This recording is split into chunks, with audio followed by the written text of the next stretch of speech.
नजर डालते हैं बिहार विधानसभा चुनाव को लेकर एनडीए ने रविवार को सीट शेयरिंग की घोषणा कर दी। बिहार में बीजेपी और जेडीयू इस बार बराबर सीटों पर चुनाव लड़ेगी। साल 2005 से लेकर पिछले विधानसभा चुनाव तक जेडीयू ने हमेशा बीजेपी से अधिक सीटों पर चुनाव लड़ा है। जेडीयू पिछले 4 चुनाव में हमेशा बड़े भाई की भूमिका में रहता था। 2020 में ही जेडीयू 115 और बीजेपी 110 सीटों पर चुनाव लड़ी थी, लेकिन 2025 विधानसभा चुनाव में दोनों पार्टियां 101 सीटों पर लड़ेंगी। तो देखिए, बिहार चुनाव के लिए एनडीए में सीट बंटवारे का समीकरण क्या है वो जान लीजिए। बिहार विधानसभा चुनाव को लेकर एनडीए ने सीट बंटवारे की घोषणा कर दी है। भाजपा 101 सीट पर, जेडीयू 101 सीट पर, एलजेपी 29 सीटों पर, एचएएम 6 और आरएलएम 6 सीट पर चुनाव लड़ेगी। तो ये कुछ चुनावी समीकरण है एनडीए द्वारा सीट शेयरिंग को लेकर। बीजेपी और जेडीयू 101 सीट पर है, वहीं एलजेपी रामविलास 29, आरएलएम 6 और एचएएम भी 6 पर है। तो कहीं ना कहीं इस बार बीजेपी और जेडीयू को बराबर की सीट मिली है। हमेशा से कहा जाता था कि जेडीयू हमेशा बड़े भाई की भूमिका निभाते, लेकिन इस बार 2025 के विधानसभा चुनाव को लेकर बीजेपी और जेडीयू को सामान्य सीट मिली है। बिहार में एनडीए के सीट बंटवारे को लेकर कई तरह के कयास लगाए जा रहे थे। कई दिनों से सीटों को लेकर सस्पेंस बना हुआ था। जैसे सीट बंटवारे का ऐलान हुआ, एनडीए के सहयोगी दलों की तरफ से बयान भी आ गए हैं। पार्लियामेंट में हमको 1 सीट मिली थी तो हम क्या थे, नाराज थे।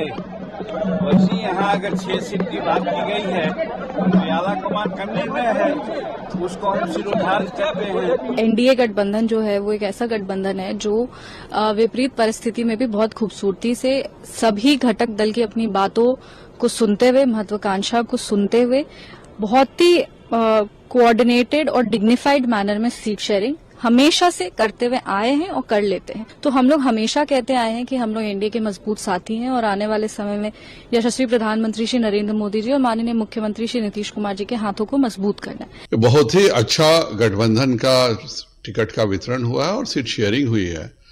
लगभग जिस रेशियो में लोकसभा में टिकट का वितरण हुआ था, 40 सीटों का जिस प्रकार से वितरण हुआ था, उसी रेशियो में विधानसभा में भी सभी को सीटें मिली हैं। बहुत ही अच्छे माहौल में आपस में सीटों का वितरण हुआ है और मुझे पूरा विश्वास है कि इस बार 200 से ज्यादा पार कर हम एक रिकॉर्ड बनाएंगे। जितने अच्छे ढंग से एनडीए के कार्यकर्ताओं की बैठक जिला स्तर पर और विधानसभा स्तर पर हुई है, वह भी ऐतिहासिक था और यह समझौता भी ऐतिहासिक है। बिहार में एनडीए की सीट बंटवारे के ऐलान के बाद सियासी बयानबाजी ने जोर पकड़ लिया। महागठबंधन ने जेडीयू को अपने निशाने पर लेते हुए सीट बंटवारे पर तंज कसा। राजद नेता मृत्युंजय तिवारी ने आरोप लगाया कि गठबंधन में सब ठीक ठाक नहीं है। एनडीए में ऑल इज नॉट वेल है, यह स्पष्ट दिख रहा है।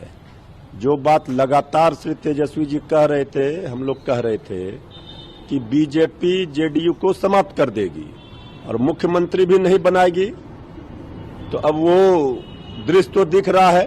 तो हैसियत बता दी। अभी बड़े भाई की भूमिका में जेडीयू रहती थी, बराबरी पर लाया है और श्री चिराग पासवान जी और बीजेपी ने मिलकर 130 सीट ले ली।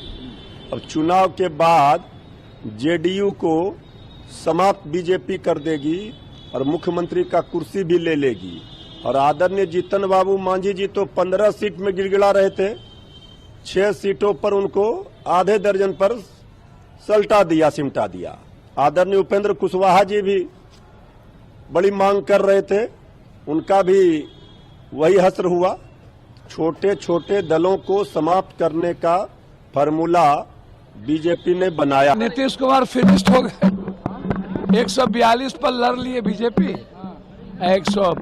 अब चुनाव के बाद नीतीश कुमार जी मुख्यमंत्री हो या ना हो, आना तो इधर पड़ेगा, उधर तो मुख्यमंत्री नहीं हो। सर 142 हो गए बीजेपी, 29 को क्या गिनते हैं, हनुमान जी का ना है।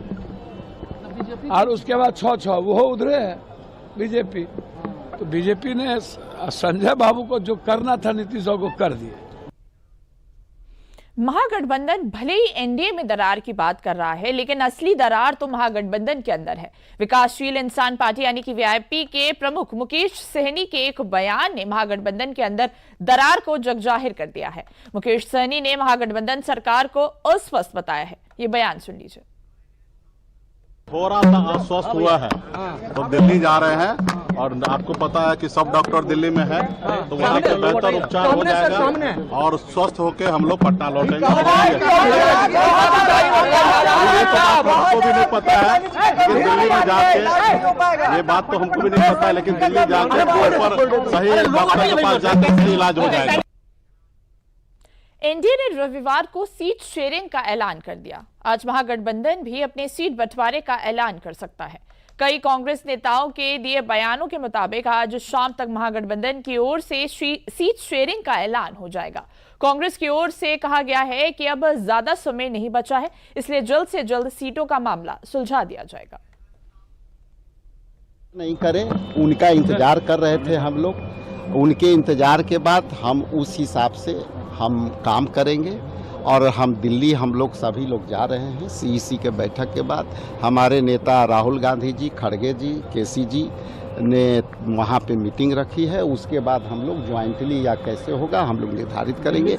एनडीए का आ गया है तो हम उससे हम अपने आप को नहीं जोड़ रहे हैं। हमारा अपना काम है, हम अपना काम से जो है जा रहे हैं, पार्टी के काम से जा रहे हैं। वहाँ मिलजुल करके जो फैसला होगा बहुत जल्दी होगा। कि हर व्यक्ति अपने अपने तौर पे बोलने के लिए आज़ाद है, तो उनकी आज़ादी को मैं रोक तो नहीं सकता हूँ। मगर सब कुछ महागठबंधन को बीमारू बता रहे हैं, सब कुछ ठीक नहीं है। ये सब सवाल उनसे कीजिए। हम लोग का महागठबंधन जो है वो इंटैक्ट है।